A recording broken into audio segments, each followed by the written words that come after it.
Okay, the next section is our draw schedule. So as mentioned earlier, this tab allows us to take the initial budget from our budget tab, everything that we've entered in here, it will pull into the draw schedule.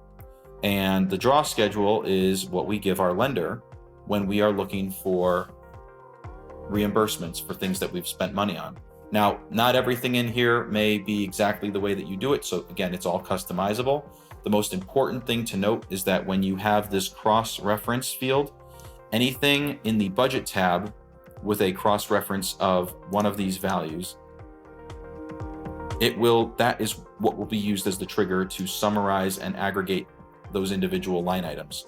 So if we go to this tab in the budget section and we see everything with an A1 that has a dollar value in the initial budget tab, that is what will be brought over for every A1. Now, if I delete this, if I change it to something else, you'll see that it goes away.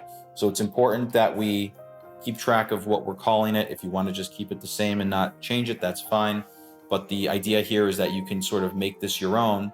And again, it's organized by specific categories. Again, the idea being that a lender will appreciate getting a schedule that they can work off of and that you can track to. And as you request a draw, so, say we're requesting a draw and we've got most of our plans done. So we're going to request $5,000. That will get summarized over here in terms of what is distributed. We'll see the date that we requested it. It will also be brought down to the very bottom of the spreadsheet where we can keep track of what we've spent, what we've been advanced, what percentage of the budget has been advanced, how much is left to be advanced. And that's also shown on the right. And this is in a printer-friendly format.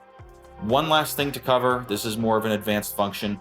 If your lender does not reimburse you the full amount, in other words, if they said they'll only cover, say 90% of your construction budget and they're not covering 100% of it, there is a way to customize that and override that. So you can change this value in the upper left to 90. And if you watch what happens to the numbers in the allocation tab when we hit enter, those will adjust to 90% or whatever percent you put up here to reflect what the lender may do. Again, you'll need to go over this with your lender, but that is the idea. And the total that is shown here, the total construction funds allocated, this should reconcile with what the lender has provided you in terms of a commitment document. So if those two match up, you are in good shape. And you know that when you request a draw, you won't be out of sync with the lender. If there's any further questions, feel free to reach out.